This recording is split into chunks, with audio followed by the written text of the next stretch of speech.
Dr. Edwin Vieira, Jr.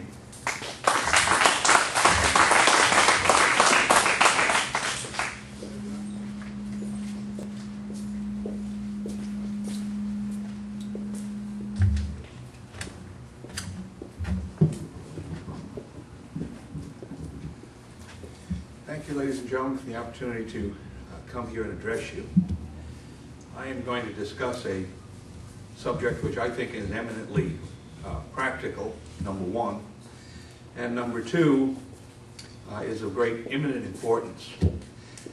But to begin this, I have to start with a subject that personally most people find about as appetizing as eating gypsum board without a chaser, and that is some economics. Because one of the problems that we face in this country is a serious economic problem, and that is going to be the basis for looking at some of the constitutional prescriptions for that problem that I'm going to present to you.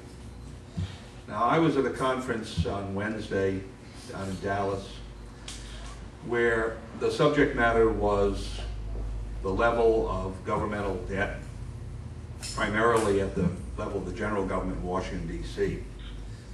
So these numbers could actually be expanded if you bring in the state debt, local governmental debt, and of course private debt. And the number that was laid on the table for the total unfunded liabilities of the government in Washington, D.C. the present time is $104 trillion. Not billion, trillion, with a T. Now, if you go back a few years to the Bush-Kerry election, that was in 2004, that number was about $55 to $60 trillion. And if you go a little bit forward to about 2006, the number was $65 to $70 trillion. So you see there's a trend there, and it's going up faster and faster. Well, that is a number for all intents and purposes that is unpayable in real terms. I mean, if the government were to run a surplus of $1 trillion every year, it would take 104 years to amass that money. Now, of course, that $104 trillion isn't going to be paid off in 104 years. It's going to be paid off in a shorter period of time, which I suppose means that they'd have to have even bigger surpluses to be able to pay it off. So it's one of these situations, you look at a number and you're talking about the distance between our sun and Alpha Centauri, or another solar system. Now, one of the things you know about debt, if you study economics, is that all debt is always paid. Always paid. The debtor might pay it, and if the debtor doesn't pay it, the creditor ends up paying it, in some sense. Or possibly there might be some third party, a surety and a guarantor of some kind who might come in and pay the debt. So in this particular case, well, you ask, here we have this huge governmental debt. Is that debtor going to be able to pay it?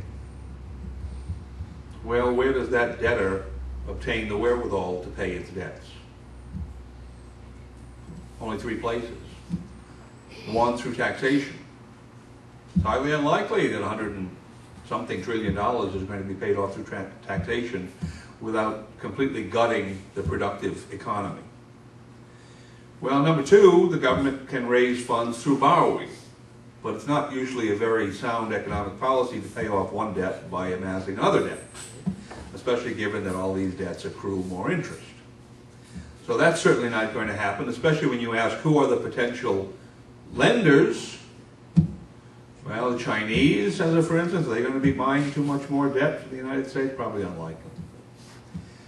Then the third possibility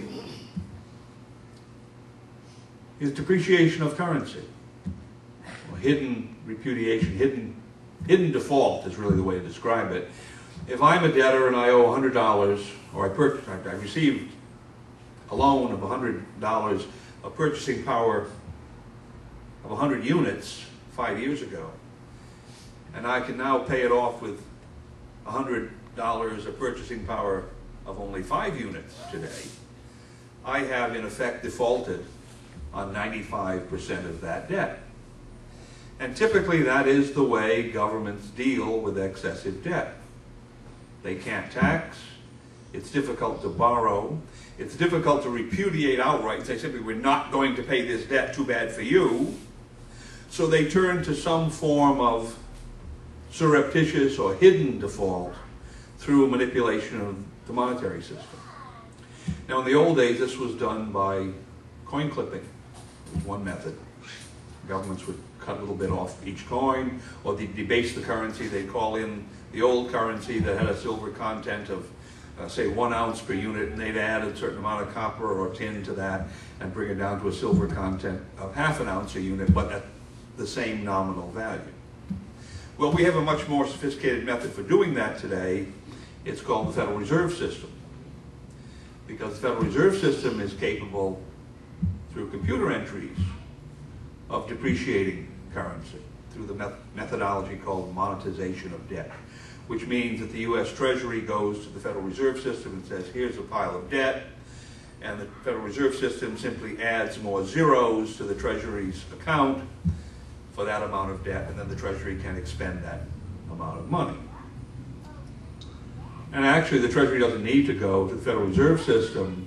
It can print money directly. So-called Lincoln-Greenback approach to government spending. They don't need to go to the banks, they don't need to borrow. They simply print legal tender notes that function as money and spend those out of the Treasury directly into the economy.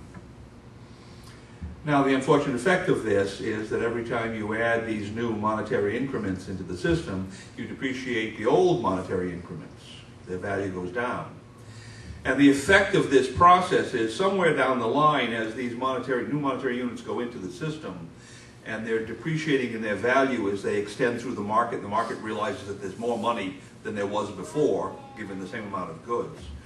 There's somebody down the line who ends up holding this depreciated paper, receiving this depreciated paper before his income goes up, or perhaps his income never goes up, or perhaps he's unemployed, or what have you. He's on a pension. He's receiving depreciated paper, he's losing real wealth. So what we have in this system is a transfer of real wealth from somebody out there to the initial emitter of the new currency. So you have a redistribution of wealth. So there is a social consequence to this. Now, when depreciation becomes high enough, you call that monetary depreciation becomes high enough, you call that phenomenon hyperinflation. And hyperinflation is defined as a result of studies in this area. A man by the name of Peter Bernholz wrote a book studying all the major hyperinflations of modern history. And his theory was, or his findings are actually, that a 50% depreciation per month, not per year, per month,